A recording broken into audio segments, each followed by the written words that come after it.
So I'm with Glenn Hyslop, and Glenn is the managing director of Deluxe Recruitment. Welcome, Glenn. Great to meet you. And you, thanks for having me. Good stuff. So tell us a bit about Deluxe Recruitment. So Deluxe Recruitment, we are based in the Northwest. We're based in Leyland. We've been running for 4 years now, since 2019. Initially, we started in the temporary sector, specialising in transport and logistics, but as time's progressed, we now deal with temporary and permanent staffing solutions in multiple sectors. Okay, and so are most of your clients in that area then, or have you got other Yeah, branches? yeah, to be honest, yeah. So predominantly, the majority of our clients are around the transport and logistics sector, also based around the Northwest, I would say.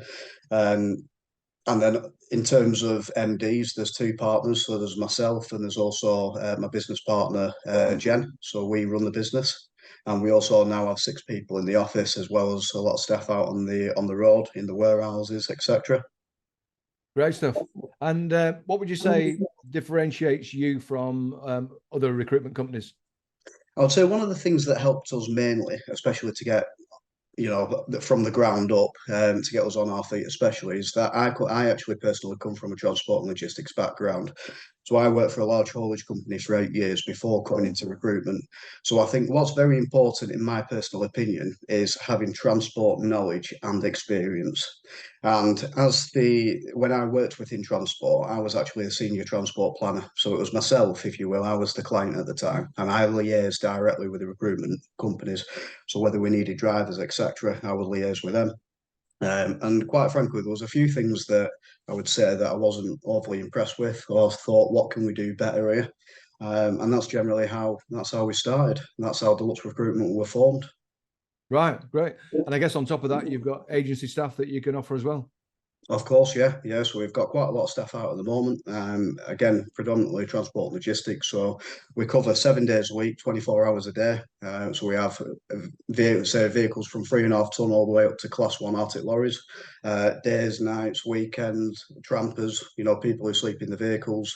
As well as warehouse staff, and we also now have a permanent division as well, which we've recently taken on a new member of staff who specialises in permanent recruitment, as he has done for the last 12 years. So we're now looking at exploring more avenues with that as well, because in terms of permanent, we can effectively, the world's your oyster, we can effectively tap into different markets a lot easier than what you can with temp, in terms of insurances and things like that. So with that in mind, what does the future look like? As the future with ourselves, I mean, we've definitely come a long way since we first started. By all means, having been running for the last 4 years, I mean, it just started with me and Jen initially.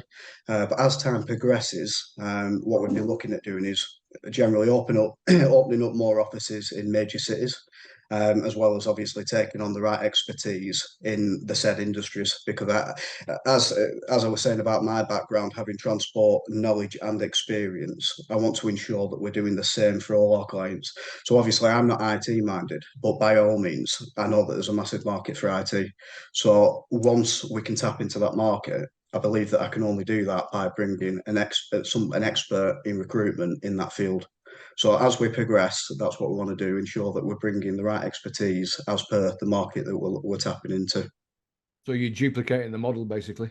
Yeah, exactly. Because I Brilliant. think I always say I genuinely believe experience and knowledge is key Yeah. and And what would you vital. say? Yeah, absolutely, Glenn. And what would you say are the challenges ahead for you? Because there's some great opportunity there, obviously, to build a business and Yeah, of expand. course. Yeah, yeah, of course. I mean, obviously, as a business owner, we have lots of challenges, as you can appreciate. But obviously, competition is definitely a big one. There's that much competition out there. So I would definitely say competition can be a tough one. So it's just important for us to I'd like to say, ahead of the competition, but also be in competition ourselves, just to ensure that, we're also the client's go-tos. Right. Okay. Good. So busy business, growing business, busy Yes. lifestyle. Yeah, definitely. Um, and I know you've just started a family recently. How do you manage to get the right balance and blend between work and life?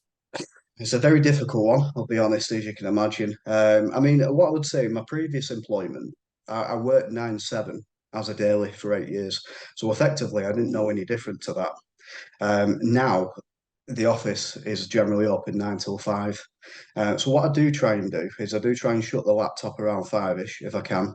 But generally speaking, the phone is always on. You know, if that phone bleeps and there's an email, it's dealt with immediately. If a client or a candidate rings, it gets picked up, whether it's 10 o'clock at night or 2 o'clock in the morning, because we do also supply 24-hour service. But in terms of trying to balance it, that's what I do. I'll shut my laptop around 5 p.m. and hopefully if I do need to do anything, it'll be on my mobile in opposed to having the laptop in front of me, because obviously having an 8-week-old baby doesn't particularly make it easy.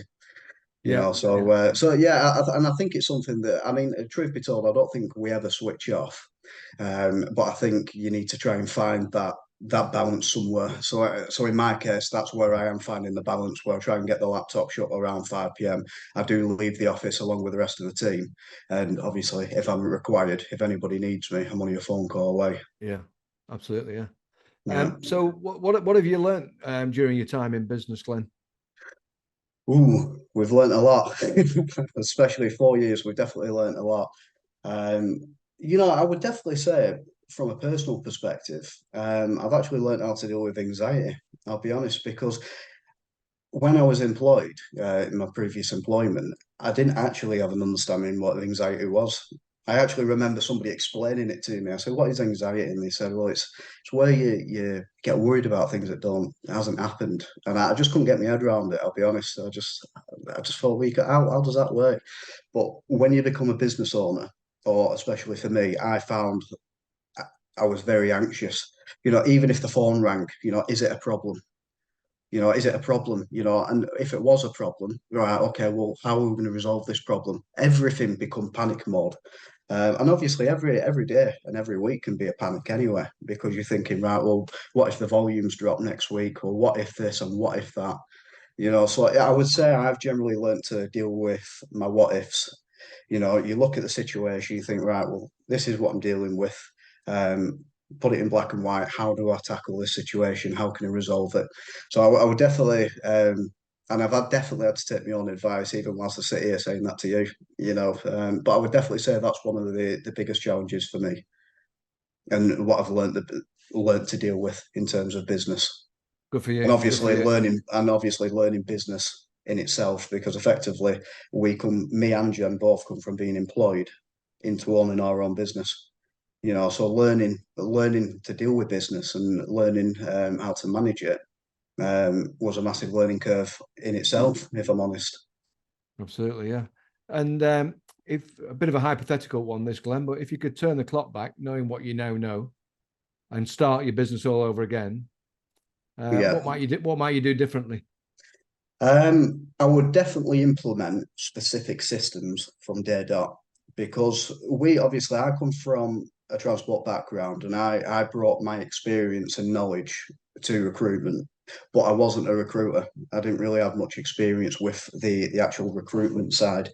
But because of that, we invested a lot of money into mentorship programs. So I do believe that because of the mentorship programs, we're actually quite an advanced agency, considering we're quite new. The technology we have, I've spoken to numerous people who aren't familiar with the systems that we use, which I think gives us a major advantage. So if I was to start from day dot, then systems would immediately be implemented. Because if they was immediately implemented from 2019, we'd have skyrocketed probably 10 times more than where we even are today. So that's what I would do differently if I started again, as well as obviously probably a million other things, but definitely having the right systems and the right expertise on board. You've picked a great one there, Glenn. Systems Yeah, run your business. of Your, course. your team run the systems, and Yeah, then you lead the team. exactly. Right. Fantastic. Great advice, Glenn. Thank you so much. Well, thanks very much for having me.